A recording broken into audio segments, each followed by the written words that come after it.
श्री शिवाय नमस्तुभ्यम। दोस्तों, मधुरमहिंदी.com के सनातन समाचार के इस अंक में आप सभी का स्वागत है।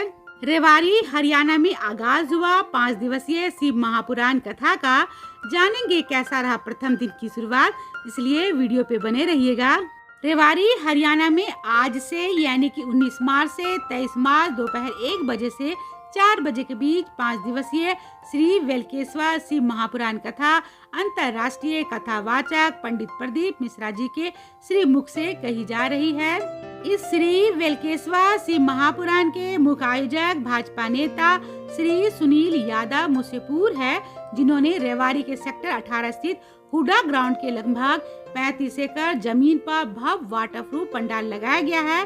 कथा में आने वाले श्रद्धालुओं के वाहन की पार्किंग के लिए भी लगभग 70 एकड़ में बनाई गई है।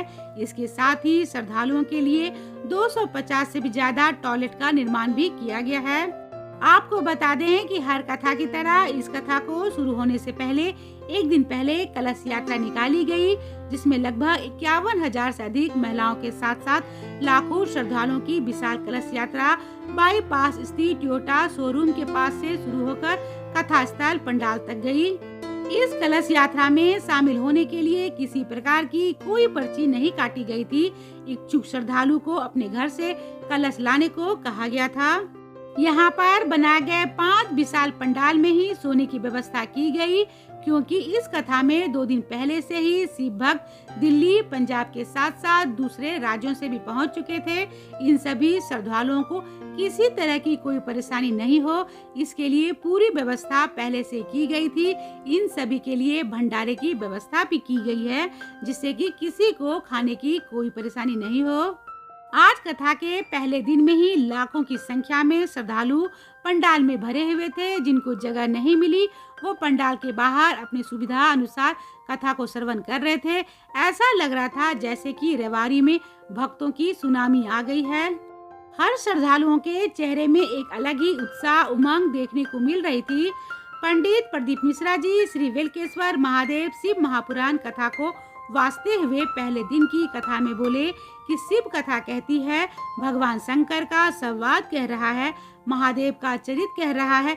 अपने नगर में, अपने शहर में, अपने क्षेत्र में यदि देवों के देव महादेव की कथा को श्रवण करने का सौभाग्य मिल जाए तो ये मान के चलना कि भगवान शंकर स्वयं कैलाश छोड़कर, काशी छोड़कर आपकी रेवाड़ी में आकर निवास कर रहे हैं।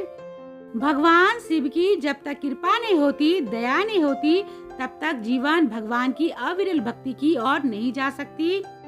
अपनी कथा को आगे बढ़ाते हुए पंडित प्रदीप मिश्रा जी ने बहुत ही सहज तरीके से शिवलिंग और भगवान शिव के बीच अंतर को समझाया। इसके अलावा उन्होंने प्रदोष काल में किए गए उपाय को भी बताया, जिससे कि रुके हुए काम या फिर नौकरी में किसी भी प्रकार के अगर बाधा हो तो वो दूर हो जाती है। इसके साथ ही पंडित जी ने बहुत सारे पत्रों को पढ़ा, जिनमें एक पत्र बहुत ही खास था, जो कि एक महिला का था और वो रामपुर की रहने वाली थी, जिसको 3rd स्टेज का कैंसर था, जिसका इलाज उसने बड़े बड़े अस्पताल में कराया, लेकिन वहां से भी निराशा ही मिली। अंत में भगवान शिव पर विश्वास करते हुए उनके बच्चों ने भगवान शिव को 1 लोटा जल और बेलपत्र चढ़ाया और जल को वो पीती और बेलपत्र को खाती, इस विश्वास से कि शायद इस रोग से मुक्ति मिल सके। भगवान शिव की महिमा का क्या बखान किया जाए। जब उन्होंने कुछ समय बाद डॉक्टर को दिखाया तो डॉक्टर भी आश्चर्य में थे कि उनका कैंसर समाप्त हो चुका था। यही शिव तत्व है, जिसने शिव को पहचान लिया तो शिव ने उसको कभी नहीं छोड़ा। इसलिए भगवान शिव की भक्ति में चुंबक की तरह चिपक जाइए। देखिए, भगवान शिव भी आपको कभी नहीं छोड़ेगा। अपनी हर कथा की तरह इस कथा में भी पंडित प्रदीप मिश्रा जी ने भगवान शिव के प्रति आस्था और विश्वास को बनाए रखने के साथ मधुर भजन को भी सुनाया। लेकिन आज वो खुद भी बहुत आश्चर्य में थे कि पहले दिन की कथा में इतनी लाखों संख्या में भीड़ को देखकर अपनी मोहक अंदाज में उन्होंने कहा, आप लोग व्यवस्था करने वालों की व्यवस्था को फैल कर देते हैं। इतने बड़े पंडाल को पहले दिन ही फुल कर दिया, पता नहीं 5वें दिन क्या होगा। अगर आप रेवाड़ी हरियाणा के आसपास रहने वाले हैं या फिर दूसरे राज्य में भी रहने वाले हैं तो पंडाल तक जरूर पहुँचे, क्योंकि पंडाल में सुनी हुई कथा कभी व्यर्थ नहीं जाती। आप कथा स्थल तक कैसे पहुँचे, इन सभी की जानकारी मैंने पहले ही दे रखी है, उसे जरूर देखिएगा, जिससे कि आपको कथा स्थल रेवाड़ी पहुँचने में किसी भी प्रकार की कोई परेशानी नहीं हो। इस कथा की सबसे खास बात यह है कि इस पंडाल में कोई भी वीआईपी कल्चर नहीं है। सभी के लिए पंडाल में जमीन पर गद्दे लगवाकर बैठने की व्यवस्था की गई है।